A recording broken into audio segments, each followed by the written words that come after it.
On our planet, there are places where reality surpasses any fiction. You would probably never have imagined that there are islands where people see everything in black and white, regions where women are completely banned from entering, or towns where residents shop at the supermarket or swim in the public pool without any clothing at all. Don't miss this new video from the Uncensored World, where you can learn more about 10 of the most unusual, mysterious, and extraordinary locations on Earth. There are villages governed by scarecrows, cities where the inhabitants have chosen to live beneath the slopes of an active volcano, others constructed from trash and inhabited by waste gatherers, and towns where the population resides entirely underground. Pay close attention to this video, as we assure you that everything in it will amaze you. Let's begin. Pingalap, Micronesia, the island where everything is seen in black and white. Anape in Micronesia, an island where, for a significant portion of its inhabitants, colors do not exist. A place where over 10% of the population sees in black and white. It may sound like science fiction, but the world is truly remarkable, which is why we love to create and share engaging videos like this one. If you are not subscribed to the Uncensored World channel, make sure to do so now. This island is renowned in the scientific community, as it has the highest number of individuals suffering from a severe form of color blindness known as achromatopsia, a rare genetic condition that prevents the ability to perceive colors. This is why many refer to it as the Island of the Colorblind. If you ever have the opportunity to visit Pingalap or any of the other islands in Micronesia, you are sure to be struck by its beauty and nature, its stunning landscapes and turquoise waters, or its incredible marine life, a reality that makes this issue even more poignant for the residents. Pingalap, despite being a natural wonder brimming with colors, has more than 10% of its 250 residents experiencing life in shades of gray. Globally, it is estimated that this condition affects 0.003% of the population, which translates to 3 individuals out of every 100,000. In contrast, the statistics for Pingalap suggest that between 10 and 30% of the population carries this condition, meaning that between 10 and 30 individuals out of every 100 on this island suffer from. As is often the case in life, mysteries exist to be unraveled, and there is usually a reason behind these astonishing figures. According to our research, to uncover this cause, we must go back to the year 1775. That year, a typhoon named Linkiki devastated the island, leaving only 20 survivors, including the leader of the community. The individual known as Nanwaki, Wananais, was believed to suffer from the rare condition of achromatopsia. In an effort to rejuvenate the island, the leader made the decision to have a large lineage, to the extent that it is thought all current affected individuals have Nanwaki Mananized in their family tree. No one noticed any changes until the 4th generation, when achromatopsia began to appear in part of the population, an issue that would escalate by the 6th generation and continue to grow to this day. Thus, due to this original inbreeding by the ancient leader of Pingalap, the island has become one of the most fascinating places in the world for geneticists. Interestingly, seeing in black and white seems to offer some advantages for the island's inhabitants, especially when the sun sets. Many of them claim that in the dark, this rare condition enhances their vision, allowing them to fish more effectively than during daylight hours. Would you like to discover more about the details of this island and other fascinating facts about Micronesia, such as the use of ants for female stimulation in intimate relationships? Don't miss the video we created on the channel weeks ago and continue with this. Mount Athos, Greece, the restricted area for women and female animals. If there is a place in the world where entry is forbidden for women, it is here. Although it may come as a surprise to many, Mount Athos known as the monastic Republic of Mount Athos, is a peninsula and an autonomous region in Greece, where access is prohibited not only for women, but also for any female animals. As strange and absurd as it may seem, various signs indicate this warning, both at the border of this peninsula and in different locations throughout this mysterious region. To better understand this reality, we must begin by exploring the history of this place. Located on the peninsula, Mount Athos hosts 20 monasteries and is regarded as one of the most significant centers of Orthodox Christianity. For over 1,000 years, it has served as a sanctuary for monks and a site of pilgrimage.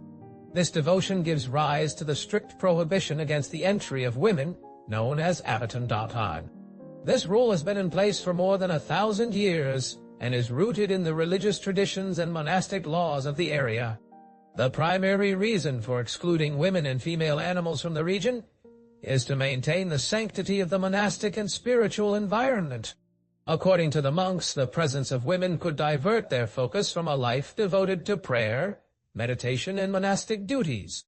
Furthermore, Mount Athos is viewed as a garden of the Virgin Mary, and tradition holds that she is the only woman who resides there in spirit.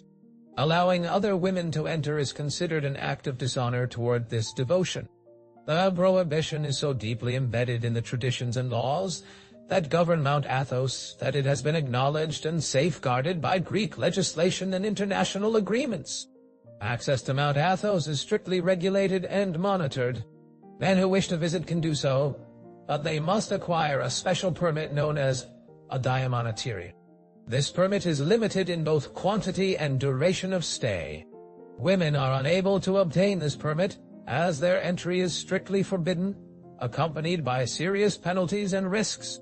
If a woman attempts to enter this region, she risks facing legal repercussions and, in some instances, even physical harm.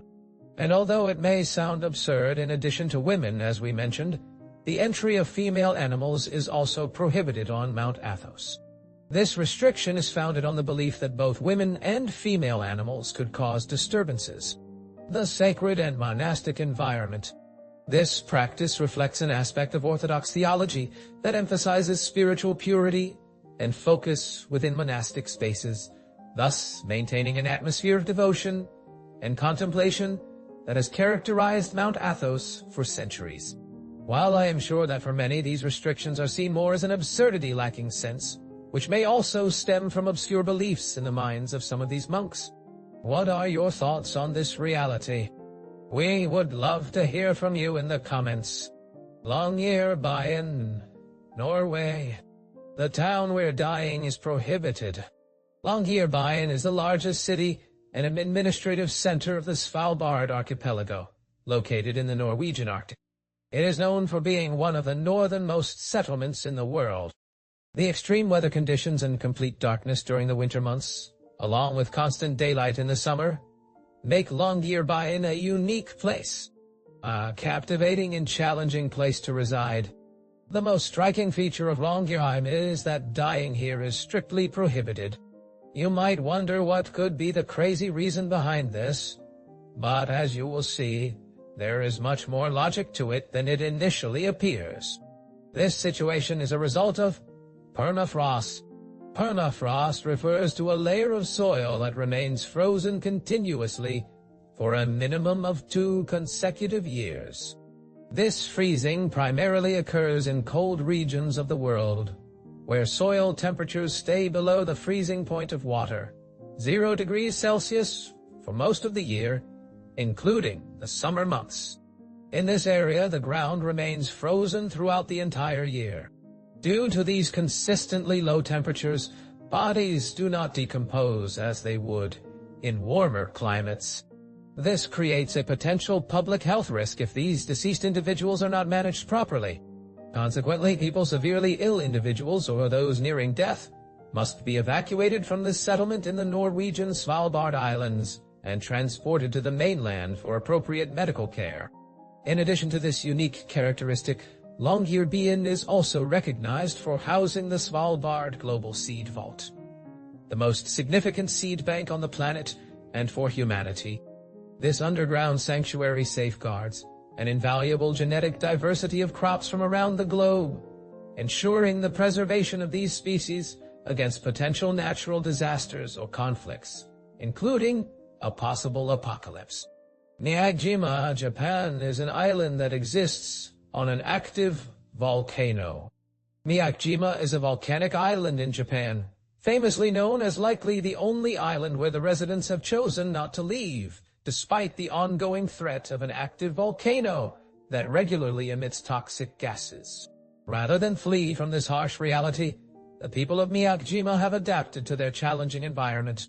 Gas masks have become an essential part of daily life for residents as a safeguard against the harmful effects of these gases. In the year 2000, a catastrophic volcanic eruption prompted the complete evacuation of Miyagi-jima. The inhabitants were displaced for several years until they could finally return in 2005. Why? Since then, they have meticulously prepared for future eruptions, incorporating gas masks as a vital element of their readiness for potential increases in volcanic gas emissions. This measure not only ensures their safety but also represents the determination of the people of Miyagi-jima to remain in their home despite extreme conditions. Life on this island is a living testament to human adaptability and resilience in the face of geological risks. Miyagi-jima continually confronts challenges stemming from its active volcanic environment, while also our innovative solutions enable residents to maintain a functional and united community, even amid such adverse circumstances. Manshiat Nazir, Egypt is a city built from waste and its collectors. If there is one place that Egyptians might not take pride in, it would likely be Manshiat Nazir. Yet, curiously, there are remarkable aspects that its residents should celebrate. Located on the outskirts of Cairo, this area is commonly referred to as the Garbage City, a name that is quite fitting for several reasons. Here, piles of trash can be found literally on nearly every street, in every nook and cranny you glance at. A quick look suggests that even the buildings seem to be constructed from haphazardly stacked garbage and plastic. The explanation for this is straightforward. A significant portion of Cairo's waste ends up here, the capital of Egypt, with a population exceeding 20 million residents is moving there. In Manshiat Nazir, approximately 250,000 individuals reside, and the community primarily consists of Zabalins, or waste collectors. Their main occupation involves gathering the city's refuse and transporting it to their homes for sorting, after which they either recycle it or sell it in second-hand markets. Remarkably, statistics reveal that nearly 90% of all waste generated in Cairo is fully recycled and subsequently sold by this small community. In comparison, the recycling rate in the United States is lower than 35%, suggesting that many countries could learn from the reality of Manshiat Nazir. Although the city presents a bleak appearance, its inhabitants seem quite satisfied with their lives and do not appear to desire any changes, as they not only coexist with the waste, but also thrive in it. They thrive on it, and through recycling, they contribute to a more sustainable environment. Villa Las Estrellas, Antarctica. This is the only inhabited town in Antarctica. Villa Las Estrellas is a small Chilean community that can be considered the sole permanent settlement on the continent. Established in 1984, it is located on King George Island.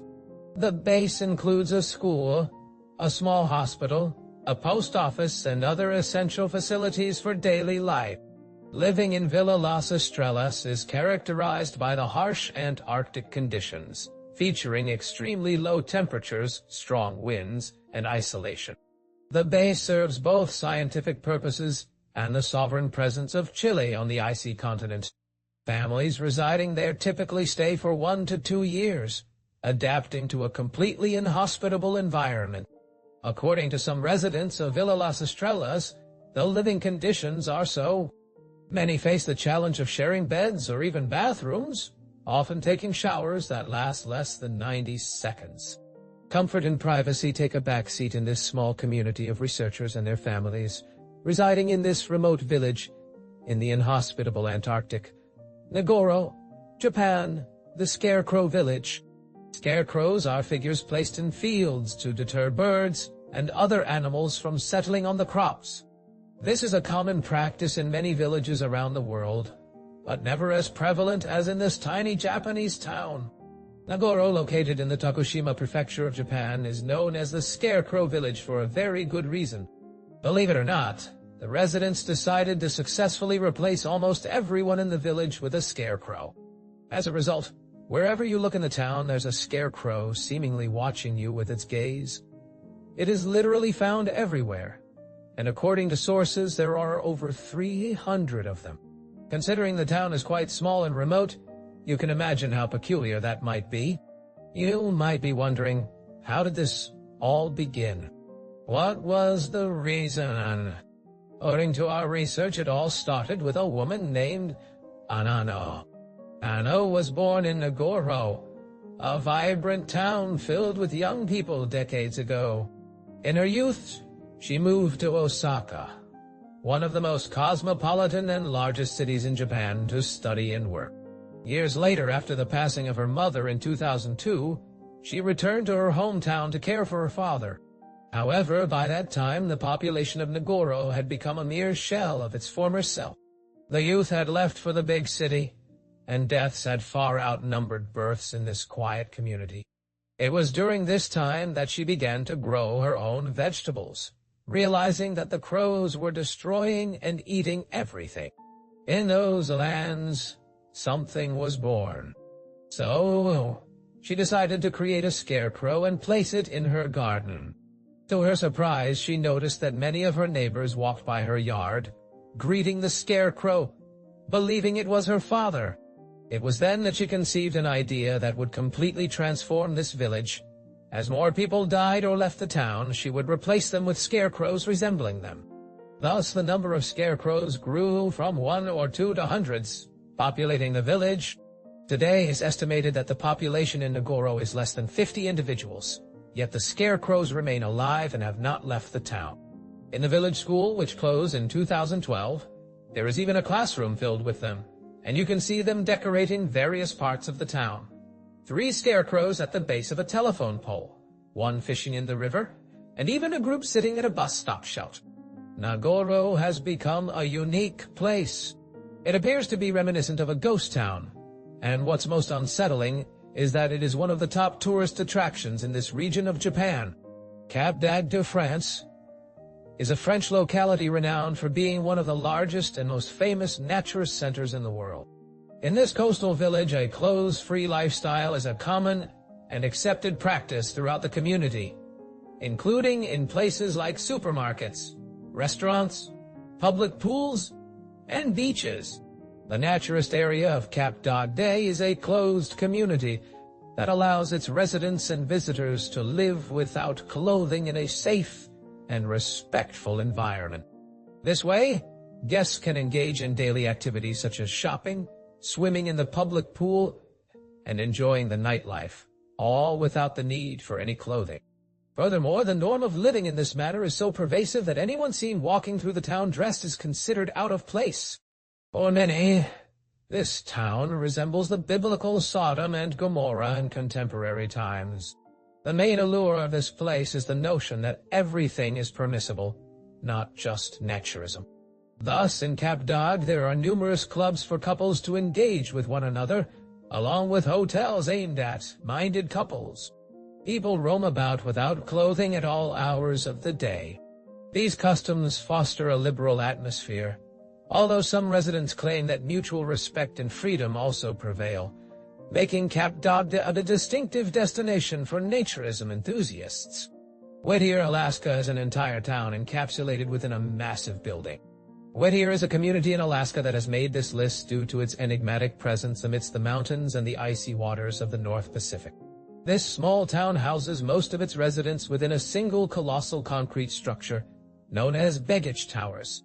Constructed in the 1950s as a military stronghold, it features 14 floors that not only provide housing for all the residents of the town, but also host a complex network of essential services ranging from apartments to shops, a post office, a church, and even a small hospital. Baggage Towers has thus evolved into a compact urban universe where life and community intertwine in a unique reality in the world. The decision for more than 90% of the Whittier population to choose to live under one roof was driven by the fury of Alaska's extreme weather. In this place, where winter reigns with blizzards and frigid temperatures, often plunging below 50 degrees Celsius, mobility and basic comforts, such as access to heating or hot water, were becoming impossible, jeopardizing the survival of the inhabitants.